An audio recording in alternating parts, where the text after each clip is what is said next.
Our main protagonist in the story is Simon. He's a 26-year-old man who lives in Toronto, Canada, and the year is 2015. Simon was recently in a car crash where he suffered a serious head injury, and his friend Ashley, who was in the vehicle, died during the car crash.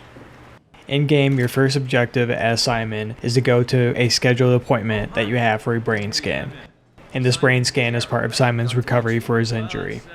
It's a new experimental treatment which will allow Simon's doctor to customize his treatment. The scan begins, and the screen fades to black. Simon wakes up from the scan, but he isn't in the doctor's office anymore. Hello? The environment around him is in disarray, and there's no one else in sight. What the hell is this place? How did I get here? Simon explores the surrounding rooms.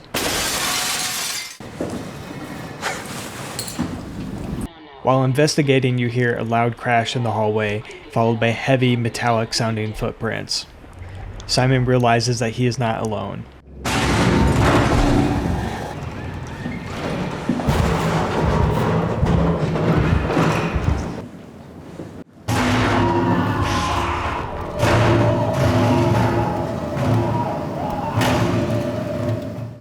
In a utility room, Simon finds a handheld device called an Omnitool. From a nearby computer, you learn that it will give you access to most of the areas within the facility that you're currently in. Using this Omnitool, you unlock a door that leads to a new area. You walk through a tunnel made entirely of glass, and you see the ocean surrounding you on all sides. It's evident that you're in some type of underwater facility. Simon finds drawings of sea life with large growths on them. You leave the tunnel area, and then you go into what looks like to be a control room, where you see a sentient machine on the ground. Hey, can you hear me?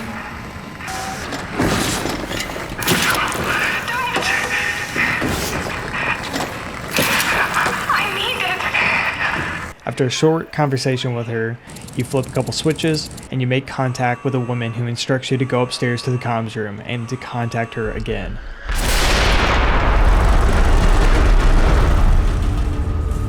Hello? Is there anyone there? What's going on? I have no idea. I just sort of woke up here. Yeah, you're probably in the thermal plant somewhere. You want to go upstairs to the comm center. It's the room with the dome ceiling. There's something seriously wrong here. Listen, head for the comm center upstairs. I'll wait here. But this wouldn't exactly be an easy task. When you go into the next room on your way upstairs to the comms room, something bursts into the room.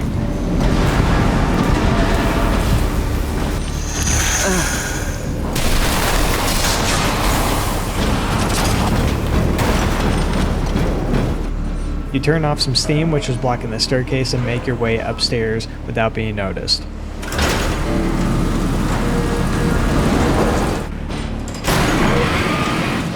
Once upstairs, you find another sentient robot on a conveyor belt. What the hell happened to you? Are you human? Shit, did my body give it away? I try hard staying a mystery. Yeah, I'm human. Are you? The hacks to the comms room will need to be powered on, and Simon is responsible for fixing it. But the monster, unfortunately, has followed you up to this new area.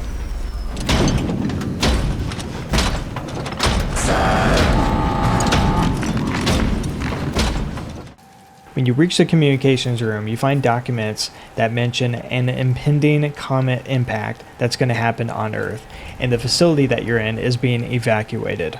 The documents all have the date of the year 2103, and if you remember, whenever Simon went in for his brain scan, the year is 2015. Hey, are you there? I found the dome ceiling. Hi, Simon. I'm Catherine.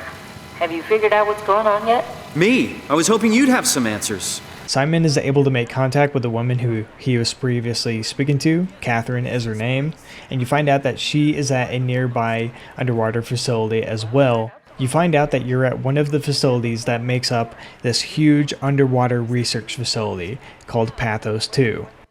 She is at a nearby building called Site Lambda. Have you seen any people? Like staff or field technicians? Only robots, crazy ones. What was that? Whoa! What's going on? I think this place is about to collapse. What do I do? Simon, come to Lambda. How do I get there? There are shuttle trains connecting all the sites. Find one and come here. I'll wait for you. As you're speaking to her, the room around you starts to violently implode and flood with water, but somehow Simon is unharmed. Simon is able to climb out of the room, and he is now on the ocean floor, and he heads out to find a transport shuttle to take him to Site Lambda. Lambda, find the shuttle to Lambda. He finds out from an intercom nearby that the robots outside are hostile as well, and he needs to avoid them. However, Simon does get some help from a friendly robot who he rescues from being stuck under a couple of rocks.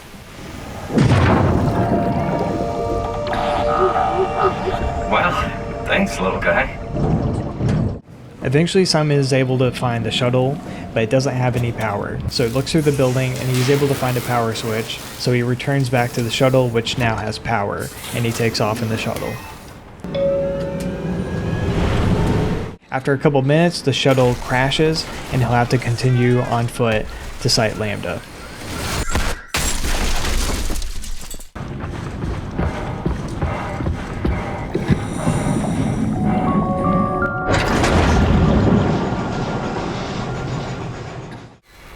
Simon arrives at Site Lambda and goes inside. Inside there's some type of creature lurking inside the halls, and Catherine from a couple rooms over shouts, "Be quiet! Don't look at it!" Carefully you sneak by it and you make it into Catherine's lab, shutting the door behind you. Simon finally meets Catherine face to face. Hey, down here. No, not you too. I was really hoping you were human. Don't let the circuitry fool you. I was human once. I give up. You find out that she was once human, and she describes Simon as a walking, talking diving suit. This explains how Simon was able to survive whenever the room imploded around him, and then obviously being underwater without having any diving equipment. Catherine had been damaged by the creature that was out in the hall, and Simon is able to transfer her Cortex chip that loads her into the Omni tool. The Cortex chip is something that we'll hear throughout the game, and basically it's just a chip that you can upload things onto. You can upload people's brains and their scans onto it, and it'll make more sense as the game goes on. Now Simon can take Catherine with him since she is part of the Omni tool, and anytime he wants to interact with her or talk to her, he just has to plug in the Omni tool. Catherine tells Simon about a project that she's working on. For the project, she has scanned the brains of everyone working at the surrounding stations, and she's uploaded them to an artificial world called the Ark. Catherine plans to launch the Ark device, which contains the artificial world and everyone who's been uploaded into it, into space. Once in space, the Ark can orbit Earth for thousands of years, and hopefully one day can be used to save humanity. The comet impact that we learned about earlier at the communications room has wiped out all life on the surface of Earth. That's why the Ark is so important. This is the last remnants of human society. When a person is scanned onto the Ark or into the Ark's world, what it does is it creates a copy of them. So whenever someone is scanned, there's going to be two versions of that person. One being the real life version, the person who is initially scanned, and then now a digital copy that can be uploaded into the Ark. Catherine doesn't have this Ark device with her, so she asks Simon to help locate it. Simon searches a computer and finds out that Ark device hasn't been launched into space for some reason, but it's at another location nearby called Site Tau. Oh, no. The Ark in its current state will only last a few decades compared to a couple thousand years if it gets launched into space. So Simon and Catherine decide to complete the mission together, to go find the Ark and launch it into space. Their first objective right now is to get to Site Tau and locate the Ark. Simon heads outside, bringing Catherine with him through the Omni tool, and outside they find a broken down shuttle, which could potentially bring them to Site Tau. Unfortunately, this shuttle that they find is dead, so they'll have to head to a nearby building to locate another one.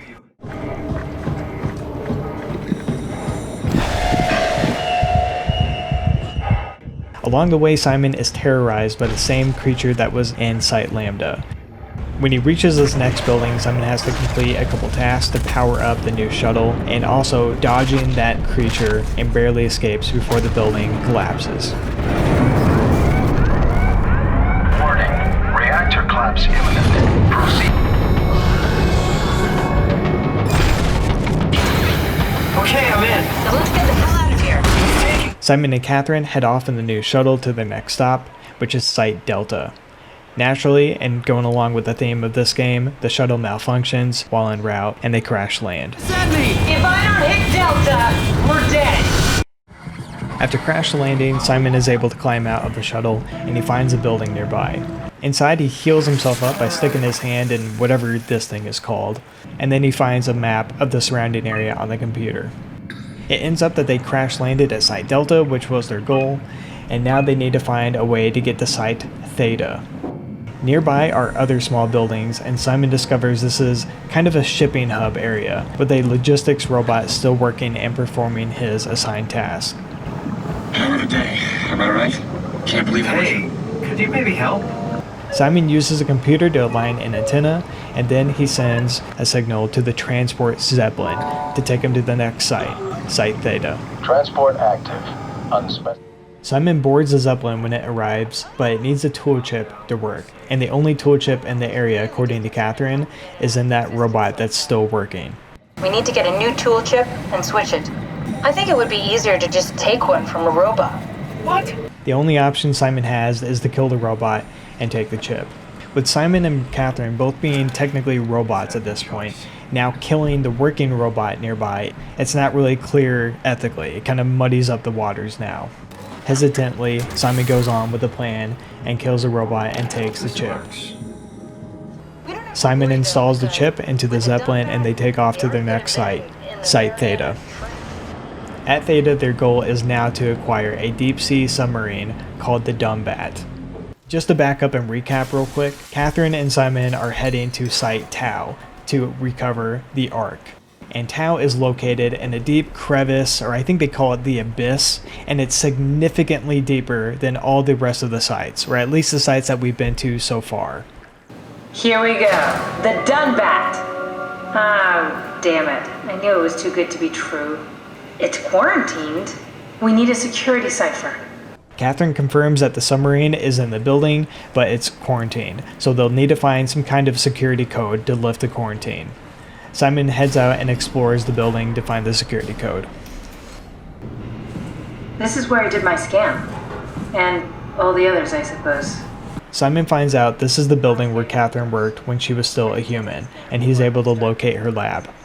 Here he finds scans of multiple different staff members and the original scan of himself that was done all the way back in 2015. He listens to some audio logs and finds out that the real Simon died a few weeks after that initial scan. He died due to complications to that head injury that he got in the initial car crash. Now, if you remember from earlier, when someone is scanned, it creates a digital copy of themselves. The Simon who we've been following for most of the game is the digital copy. And this digital copy was uploaded into this robotic body that he currently has. In order to get the rest of the computers working again in the building, Simon has to go to the lower level and reset the router. However, in this area, there's another creature lurking.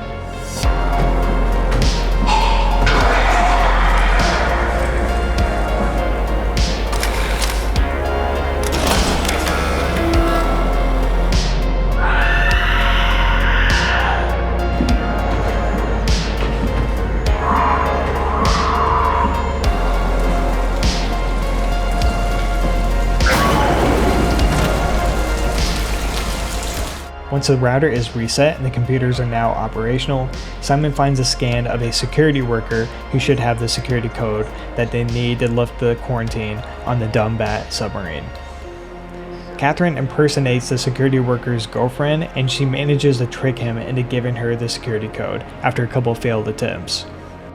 Simon lifts the quarantine and preps the submarine for launch, but of course, it goes wrong.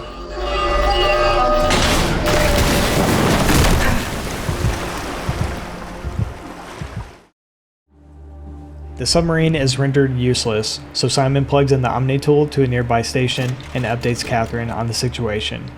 She tells him that Site Omicron has a deep diving suit and a lift that will take them to Site Tau. Catherine notices that the lab that they're currently in has a prototype Ark, so they run a couple tests on it. Catherine now has the knowledge needed to load both Simon and herself onto the actual Ark once they obtain it at Site Tau. There's also a machine in the room, which is basically a futuristic X-ray machine, for lack of a better term. Simon steps in, and the machine reveals that Simon's current body is the body of Imogene Reed, who used to be one of Catherine's co-workers. The body has been fused together with the diving suit, and Simon was uploaded into the body using a Cortex chip in the head. The goal now is to get to Site Omicron, but first Simon needs to get outside of the building. He locates an exit, but it's been sabotaged, so I'll have to find a different way out. He searches through the building, but there's another new type of creature patrolling the halls.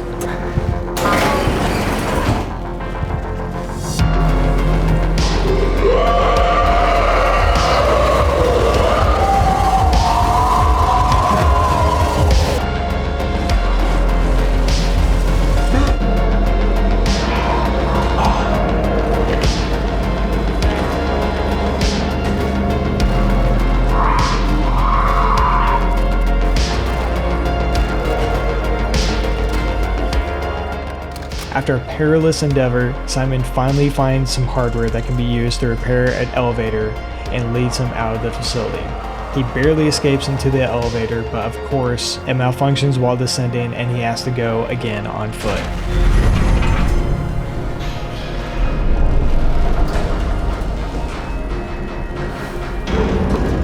In the new area, Simon opens up a nearby door and he is blindsided by one of the creatures from the previous area.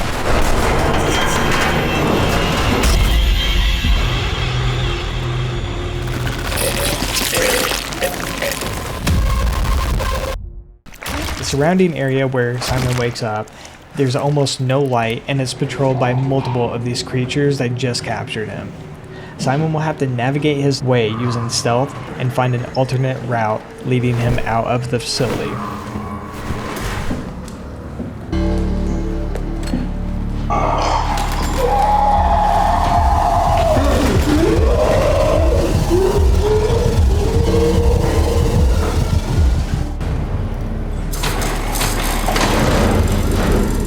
Simon's able to power up a nearby door and barely escapes again into a new area. The new area is a really large room, it's partially flooded, and there's a ton of construction equipment as well as scaffolding. Simon finds a switch to flush the water out of the surrounding tunnels, and he's swept away back onto the ocean floor once again. And conveniently, he's outside of Site Omicron. Simon is trying to lift the site's lockdown, and a security code fills the entire screen of a nearby computer, almost like someone is giving him the code.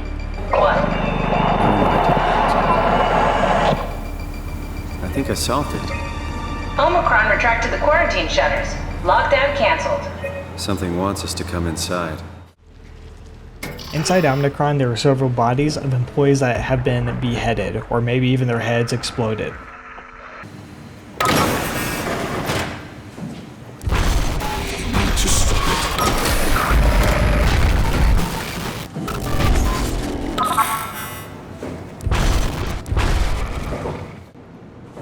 Catherine has the idea to transfer Simon's mind into a new body because she doesn't think that his body as it currently is going to fit into one of these new deep sea diving suits that they need to make it to Site Tau.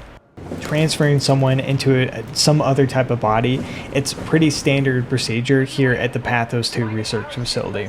Simon is understandably really hesitant, but for the time being he goes along with the plan. Simon finds a diving suit containing a dead employee's body as well. He now just needs to find some supplies throughout the building in order to repair the suit and the body and modify it so he can use it. Through searching computers and tablets, Simon gets hard evidence that the WOW, this artificial intelligence created here at Pathos 2, is repairing and modifying the surrounding wildlife and the employees at the station without being directed to do so.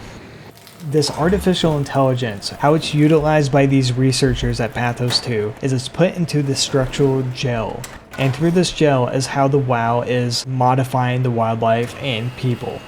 The WoW's only directive that it has is to keep the employees alive, no matter what. This provides the reasoning for what the WoW is doing. When Simon was exploring this facility and looking for those supplies, there was some kind of figure that would appear to him in this one room within a glass case. And it would show up for just a split second or two, but it never attacked him.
After dodging one of the WoW's creatures, Simon gathers the resources needed to repair the diving suit and his new body.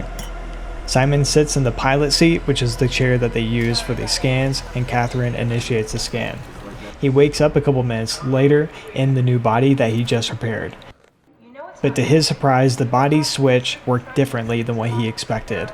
Two Simons? There can't be two Simons. What did you think would happen? That you were gonna take my mind and put it into another body, like a brain transplant. I'm sorry, it wouldn't work that way. You realize how messed up this is? What's gonna happen to him? He'll sleep for a while, a few days. And then what? Wake up in this fucking nightmare again? All alone? What if he didn't need to wake up? There. I set it up for you. Hit the switch if you want to drain his battery. He'll die within a minute. If you've been paying attention to the game so far, this shouldn't really be a surprise. We've seen it multiple times, it's been explained. Simon wasn't expecting that. He felt like Catherine wasn't exactly truthful with how the process was going to work. Simon and Catherine head outside to the lift, and they begin their descent down to the abyss where Site Tau is located. Simon repairs a minor issue with the lift, but then shortly after, the lift is halted again and it loses power. The figure that was in that last case at the last site appears to him again on the lift.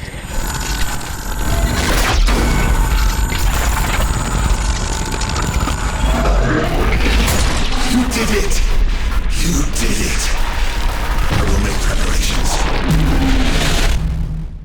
Immediately, he disappears and the lift gains power again and continues descending downwards. Something dropped onto the cage. Knocks you right out. The lift reaches the ocean floor and they are now in complete darkness. Simon finds a map nearby and sees that they'll have to walk from the lift to Site Tau. A computer shows that there are extremely strong currents in the area and the wildlife is dangerous as well. However, the wildlife won't go near light sources. Simon activates a small robot which takes off towards Site Tau, lighting the way for him.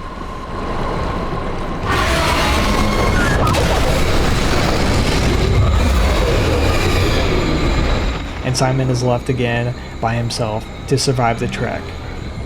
Simon runs from light to light, traverses a cave full of spider crabs, and retreats from an anglerfish as well, finally stumbling into Site Tau. Site Tau initially seems safe, but Simon opens a large door which reveals another Tau creature in a diving suit similar to what he is wearing. Simon will have to find his way deeper into the facility to find the Arc device, while also dodging this new creature.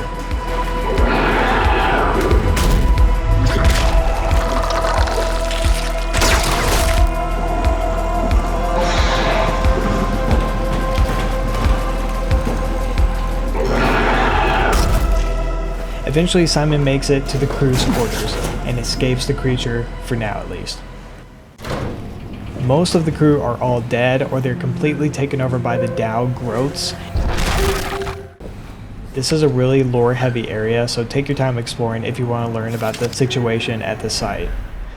The devs did a really great job driving home the struggle that these people went through and just how much the Ark meant to them. Tapes on the tablet also explore the ethical dilemma that they have with the WoW trying to keep them alive and what the WoW's definition of alive is. One crew member remains barely alive. Her name is Sarah, and her sole purpose is to protect the Ark device. You're different.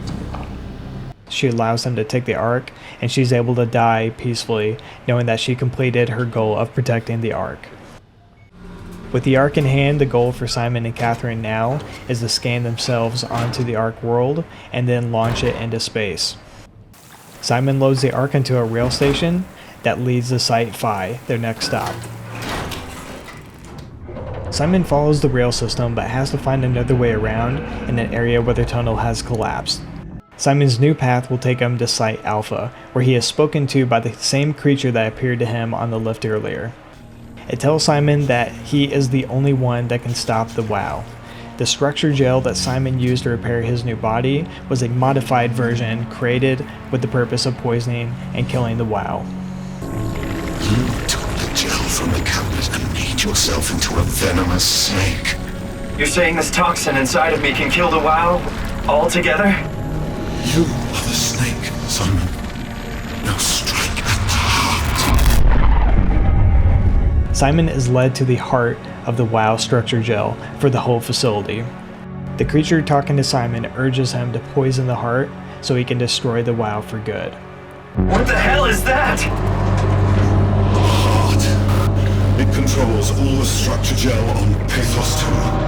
All you need to do is poison the imprint, and the heart will unwillingly spread it across Pathos 2, killing it. Push your arm into the heart. Simon sticks his hand inside.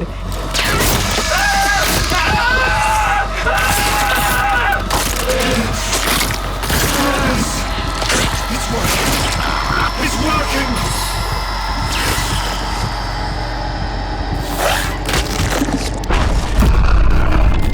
Please, I did what you wanted. Dead good, Simon. But you can't leave. The only way to make sure the WoW stays dead is to destroy the only one who's immune to the new pattern. Don't worry. I'll make it quick. Oh, God! Simon survives the encounter and escapes from the building as it implodes. However, Simon isn't safe though. He's back on the ocean floor in the abyss, and he's exposed to the hostile wildlife and the monster from the previous encounter, the Leviathan.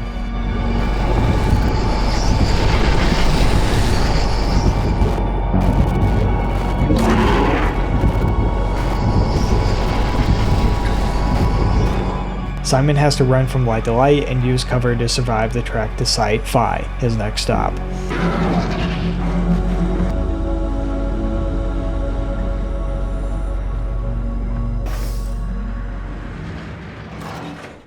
Inside Site-Fi, Simon catches up with Catherine and locates the Ark, which arrived on the rail system.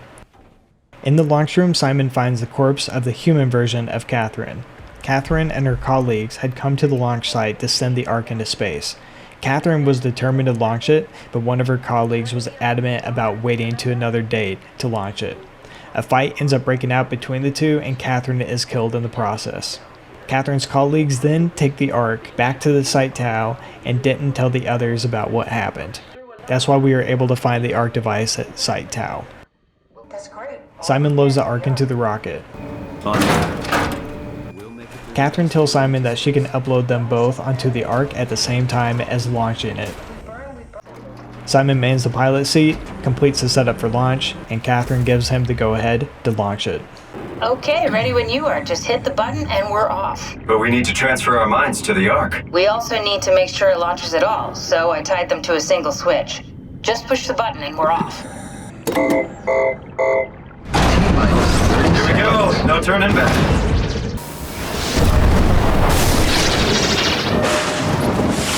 Time, 20 seconds. What's the matter with the upload? Just give it a second. Thought you guys would have better bandwidth.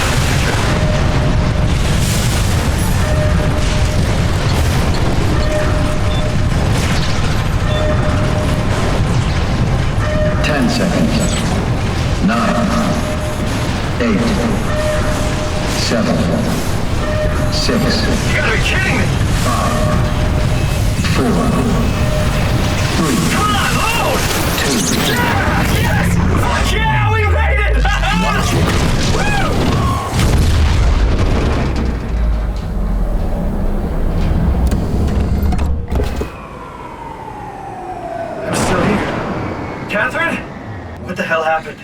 What went wrong? Nothing. They're out there, among the stars. We're here.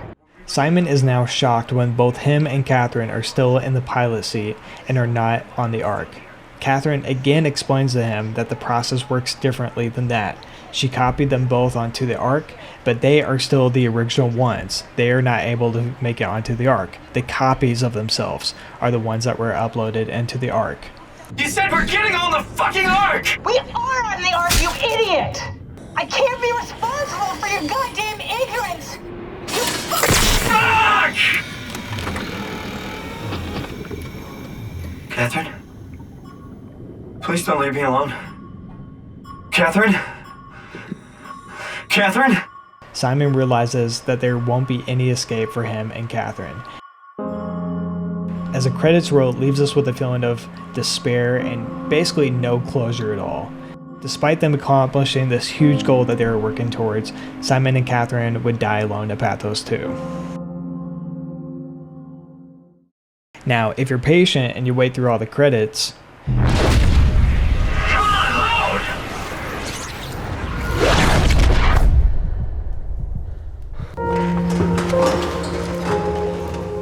Whoa. Did it work?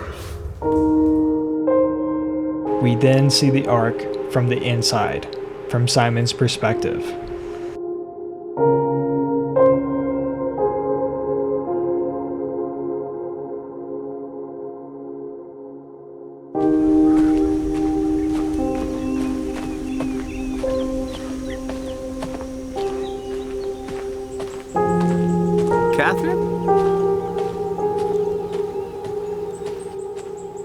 Catherine! So one version of Simon and Catherine died so the other version could live.